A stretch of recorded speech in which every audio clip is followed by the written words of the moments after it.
एक ऐसा ग्रंथ था जिसे पढ़ने से मनुष्य काल का ज्ञाता बन जाता था। ना जाने कितने ही लोग उसे खोजते हुए मृत्यु पंथ को लग गए। जो लोग काल का ग्रास बन गए उन सब में एक समानता थी कि वे उस ग्रंथ का हेतु अथवा उपयोग ही जानते थे। असल में किसी को भी उस ग्रंथ का ठिकाना मालूम नहीं था। सभी ने अपने अपने तरीके से उसे खोजने में अपनी जिंदगी लगा दी थी, पर कामयाब एक भी न हुआ था। आज हम जानेंगे उसी ग्रंथ के बारे में।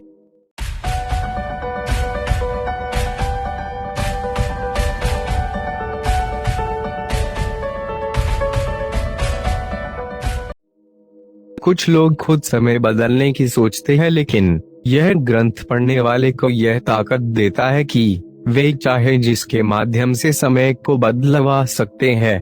उसे वह शक्ति प्राप्त होती है जिससे वे दूसरे का इतिहास बदल सके।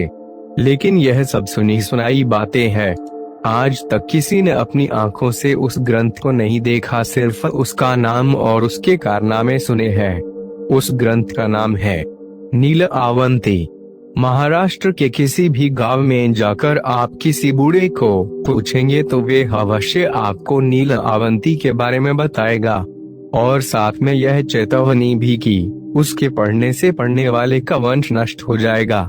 सबसे महत्वपूर्ण बात, यह ग्रंथ पढ़ने से पढ़ने वाले को पशु पक्षियों की भाषा समझने लगती है। जब वह ग्रंथ मिल जाए और उसे पढ़ने की कला अवगत हो, क्योंकि वह ग्रंथ मिल भी जाए तो वे किसी मानवीय लिपि में नहीं है, पिशाच लिपि में लिखा हुआ है। पिशाच लिपि को जानने वाला कोई भी मनुष्य इस सृष्टि में नहीं है।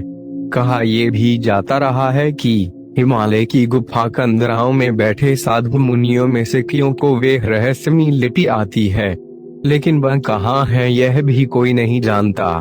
तो पूरी बात यह है कि वह ग्रंथ कैसा है यह भी कोई नहीं जानता। ना वह कहाँ है, ना उसके पढ़ने का तरीका है। लेकिन उस ग्रंथ से क्या किया जा सकता है यह जानने से ही कोई भी उसे खोजने के लिए प्रवृत्त हो जाता है। कोई भी का मतलब जिसे किसी अलौकिक कार्य में अति रुचि हो। ग्रंथ को खोजने का पहला चरण यह था कि ग्रंथ की खोज कहाँ से शुरू करें। जिन्होंने उस ग्रंथ के बारे में सुना है उन्होंने भी उनसे सुना है जिन्होंने उस ग्रंथ के बारे में सिर्फ सुना है, देखा नहीं है। और ऐसे ही यह श्रृंखला पता नहीं कहाँ तक जा सकती है।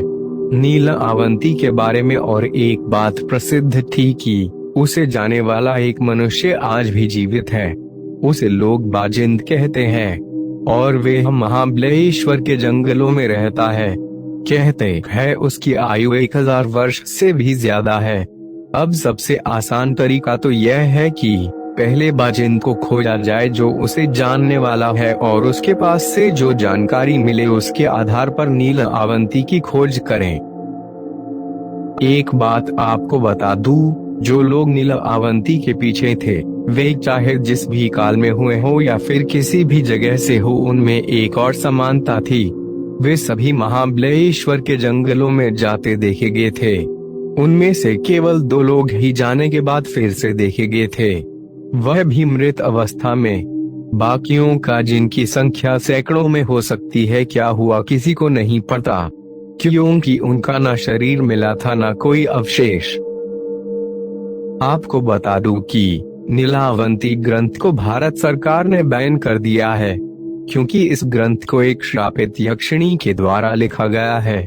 ऐसा माना जाता है कि जिसने भी लालचावश इस किताब को पढ़ने की कोशिश की उसकी मृत्यु हो गई या फिर वे पागल हो गया।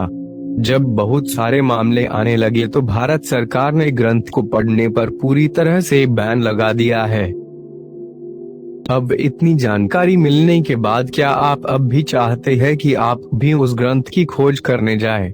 मुझे आशा है कि आपको यह जानकारी पसंद आई होगी। अगर पसंद आती है तो कृपया वीडियो को लाइक और शेयर करें, और हाँ, चैनल को सब्सक्राइब करना न भूलें। हम ऐसे ही अमेजिंग फैक्ट लाते रहेंगे। धन्यवाद।